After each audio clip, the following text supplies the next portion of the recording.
Hi viewers. Prajwal Revanna ఒరే దేవుడా, ఈ మనిషి సంబంధించి 2-3 రోజులుగా సెక్స్ స్కాండల్ అంటూ పెద్ద స్కామ్ అంటూ న్యూస్ వస్తూ ఉంది. కర్ణాటక లేహ మనకెందుకులని చెప్పి వదిలేస్తూ ఉంది. ఇందాక ఆ మనిషి ట్వీట్ లాంటిది పెట్టాడు, సత్యం గెలుస్తుంది, ధర్మం గెలుస్తుంది, నేనే తప్పు చేయలేదంటూ. ఏదో తేడా పడుతుంది అబ్బా అనిపించింది. దాన్ని చెక్ చేశాను. ద గ్రేట్ జేడిఎస్ అధినేత దేవగౌడ యొక్క మనవడు హసన్ ఎంపీగా ఉన్నాడు. మరలా ఎంపీగా పోటీ చేసి మన ఏప్రిల్ 26 ఎన్నికలు కూడా జరిగాయి. వీళ్ళ నాన్న వచ్చేసి వేరే చోట రేవణ్ణ ఎమ్మెల్యేగా ఉన్నాడు. చూడండి, అసలు ఆ జేడిఎస్ పార్టీ పెట్టింది ప్రజలను ఉద్ధరించడానికి కాదు. ఆ దేవగౌడ కుమారస్వామి అమ్మ జీవితం, ఆ తాత కొడుకులు మనవళ్ళు వాళ్ళ బంధువులు వీళ్ళే 10 మందో 15 మంది ఉంటారు. ఎంపీలుగా ఎమ్మెల్యేలుగా మేయర్లే రకరకాలు. మరి ఆ కర్ణాటక ప్రజలకి మరి కొంచెం అన్న సెన్స్ ఉందో నాకు అర్థం కావట్లేదు. వీళ్ళకి ఓట్లు వేసే వాళ్ళకి మేమన్నా బానిసలు మారా, మేము పళ్ళకి అన్నాలు మోయాలరా బాబు అని మేము పోటీ చేస్తాం, వాళ్ళు చేయాలి కదా. అలవాటు పడిపోయారట మన వాళ్ళు. వాళ్ళే పోటీ చేయాలి, మనం ఓట్లు వేయాలి, వాళ్ళు పల్లకిలో కూర్చొని మన పల్లకి మోయాలి. ఇంకేముంది, ఇంకా ఆడిందాట పాడిన పాట అనుకున్నాడు. దాన్ని ఈ ప్రజ్వల్ మీద వస్తున్న ఆరోపణలు ఏంటంటే, అతను పెన్ డ్రైవ్లో ఆన్ యావరేజ్ 2000 వీడియోలు ఉన్నాయి. ఈ 2000 వీడియోలు కూడా ఏంటో తెలుసా, మొత్తం బూత్ వీడియోలు, సెక్స్ వీడియోలు. రకరకాల అమ్మాయిలతో ఆంటీలతో వాడు ఎంజాయ్ చేస్తున్నప్పుడు వీడియోలు తీసుకొని వాటిని వీడికి ఎప్పుడు కావాలంటే అప్పుడు చూసుకుంటూ ఎంజాయ్ చేస్తూ ఉంటాడు.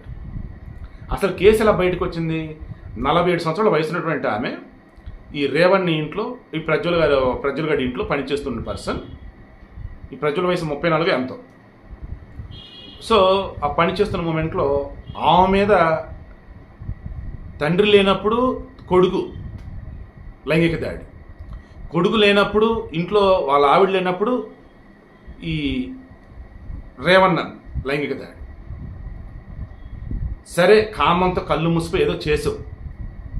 ఎగైనా ఆమె కూతురు ఉంటే ఆమె కూతురు మీద కూడా మరల ఈ ప్రజ్వల్ గాడు లైంగిక దాడి.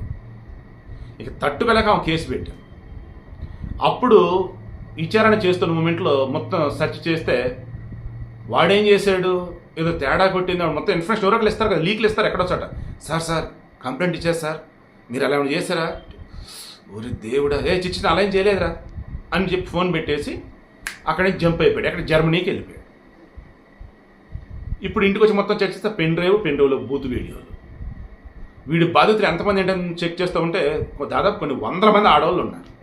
ఎంపీగా గెలిచింది ఆడవాళ్ళని లొంగ తీసుకొని ఇష్టం వచ్చే రీతిలో ఎంజాయ్ చేయడానిక, సెక్స్ పరంగా వాళ్ళని అల్లల్లాడించడానిక, పనులని లైంగికంగా వేధించడమా? వాడు అసలు ఎంపీ అయినా మళ్ళీ వాడు ఎమ్మెల్యేగా మరలా మొన్న ఇది చేశాడు. ఏప్రిల్ 26 ఎన్నికలైంది.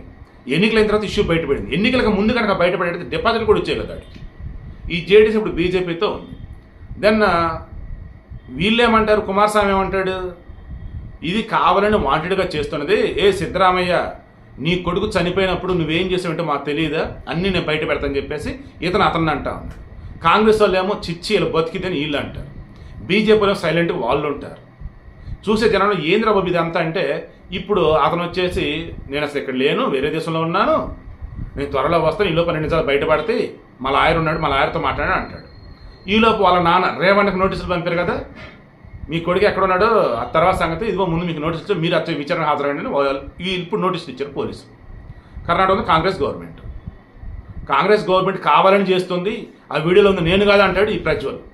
ఆ ప్రజ్వల్ తండ్రి రేవణ్ణ వచ్చేసి మమ్మల్ని ఇరికించాలి ఇదంతా చేసిన అతను అంటాడు. బాధితులు మాత్రం లేదు, వాళ్ళు మమ్మల్ని హింసించారని వాళ్ళు అంటారు. మరి పెంట్రూల్లో దొరికిన వీడియోల సంగతి ఏంటి? ఆన్సర్ ఉండాలి కదా. ఈ దేవేగౌడ దగ్గర, కుమారస్వామి దగ్గర వీళ్ళు ఎంత ఇదిగా లేకపోతే పార్టీని సస్పెండ్ చేశారు అతన్ని.